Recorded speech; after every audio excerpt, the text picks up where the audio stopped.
What's up everybody, this is Norm from the Board Game Museum, and today I'm going to be reviewing and showing you how to play the game Stamp Swap. Now, Stamp Swap is a game that is going to be taking place over the course of 3 days in the game, and the object of the game is you're going to be trying to score the most amount of points by trying to score with the different goal cards that are going to be on the board. So let's check it out. Okay folks, let's go ahead and go over all of the components. We'll start here. These are all of the different stamps that you have, and these stamps are going to come in different shapes, different sizes, and just to show a few of them. Now, right over here on the main board, you're going to see that there are some scoring conditions over here, and there's a bunch of different cards that are going to go with these different colors as you're playing the game, and I just set up a few. For example, if you have one color in one group, that would get you 3 points per stamp. So if I had, like, say, 3 red stamps in this area, that would be worth 9 points. You also have 2 themes, 2 per stamp. Now, there's going to be different colors and different themes of stamps in this game, and here is a picture of them right here. And so for this particular card, if you have, say, 2 themes, like if I had travel or if I had people or something like that, you could go ahead and score for those. Also here you've got large squares in one group. This would just be the large square stamps. This would be worth 6 points in each of the groups. You have the canceled ones over here. These are going to have this little symbol. This simply says not on any edge, meaning that it's not going to be on the edge of your board here. You'll get points for that. You're also going to have in the game exhibitor cards and specialist cards. Specialist cards are going to give you an action that you'll be able to do. Exhibitor cards are going to give you ways that you can score points. After the game is over, you're going to have this end game card, and this particular one says you'll score for surrounded stamps. And what this means is that you're going to score for any stamps that are surrounded by other stamps or by a border, and there's no room to get through to them. Right over here, you've got your scoring markers, and in the game, you're going to have 3 rounds. These are going to be called days, and there's 3 phases to each. You've got collect, swap, and show. First thing you're going to be doing in the game is you're going to be laying down a bunch of stamps and things that people are going to pick from. Let's just kind of show you how that works.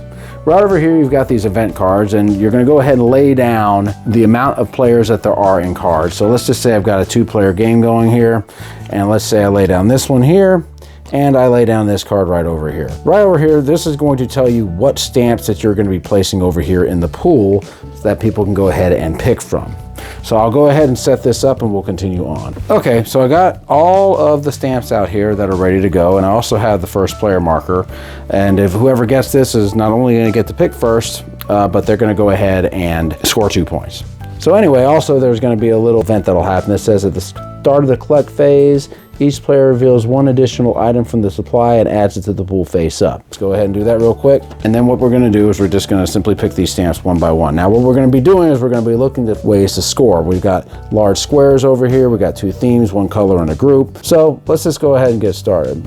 So I'm going to go ahead and pick this one first. This one's worth 12 points. So I'll put this here. Let's say my opponent gets the forever stamp.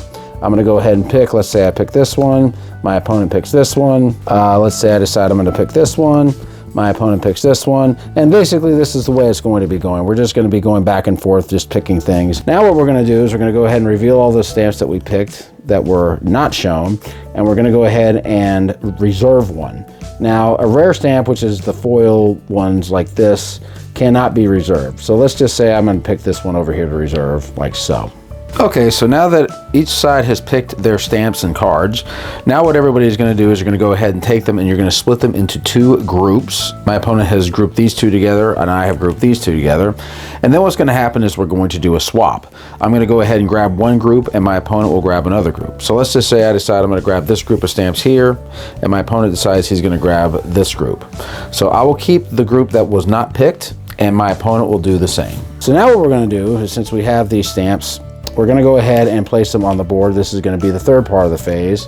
We've done swap, now we're going to do show. So we can basically just place these anywhere, but I'm going to try to see if I can find one of these that I can use to try to score some points. Cancel stamps not on any edge would be good because I have a few of those. So let's just say I put one there, I could put one over here. Now there's a difference between groups and sets. A group would be if the stamps are connected together. A set would be if they're just on the board somewhere. I'm going to put this there. I'm looking to see if maybe I can score another way later. So this says 2 themes. Actually, this is another one of those specialist cancel stamp. So I'll put that there. Let's just say I have something like this. So now what we're going to do is we're going to go ahead and do the show. So what we're going to do is we're going to go ahead and score. So I'm going to score 2 points since I have this first player marker. So I'll do that. The next thing I'm going to do is I'm going to score for any vehicle stamp that I have, which is in the exhibitor. So I'm going to look to see if I have any vehicles. I have one here that I can see, and that's all I can see right now. So I will score 1 point for that. Now we're going to go ahead and look at these different goal cards, and I'm going to go ahead and pick the canceled stamps. So what I'm going to do is I'm going to put a ticket over here, and I'm going to go ahead and count them, and it says 2 points per stamp. So I've got 1, 2, 3, 4, 5. So that's going to be 10 points, so that will bring me up to 13 points. My opponent is also going to do this, and then we're going to go ahead and move on to the next day, and we're going to repeat this 2 more times.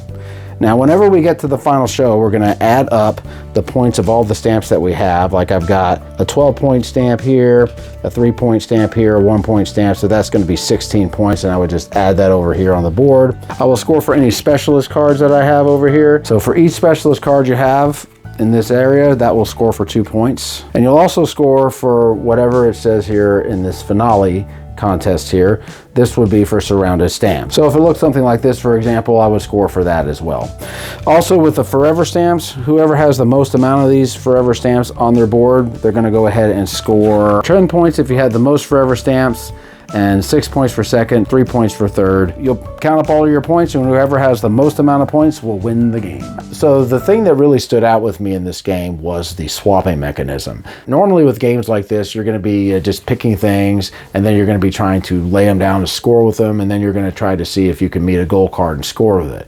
But with this particular game, not only are you trying to pick stamps and looking at the board to see what you can score with, but then you have to split those stamps up and then try to get what your opponent's going to get and then use what you have. So that's a very unique mechanism. It really kind of adds to the strategy because you have to figure out what your opponent might pick, and then you have to arrange the stamps in a way that's going to be most advantageous to you, no matter what they pick. You might be trying to just pick stamps that maybe you don't want, that you might try to see if you can get to your opponent, but they may not take them. They may take something else. The components are really good quality too. I really like the different stamps and having all those different gold cards that you have. The game was very easy to learn. You just have to do the best with what you have, but with all those categories, you're looking at your stamps, you're looking at the categories, and you're going to try to arrange everything in a way that's going to best suit you. I enjoy the game. The swapping mechanism to me really helps define what the game is about. I would recommend it, but it really kind of depends on whether you like that mechanism or not. But I personally liked it, and it really added to the strategy for me, and it made the game unique. All right, guys, that's my review of Stamp Swap. We'll see you. Keep on gaming. Thanks for watching, everybody. Subscribe and like. And comment. And click and share. share. And have fun. Have a lot of fun. That's what you gotta do.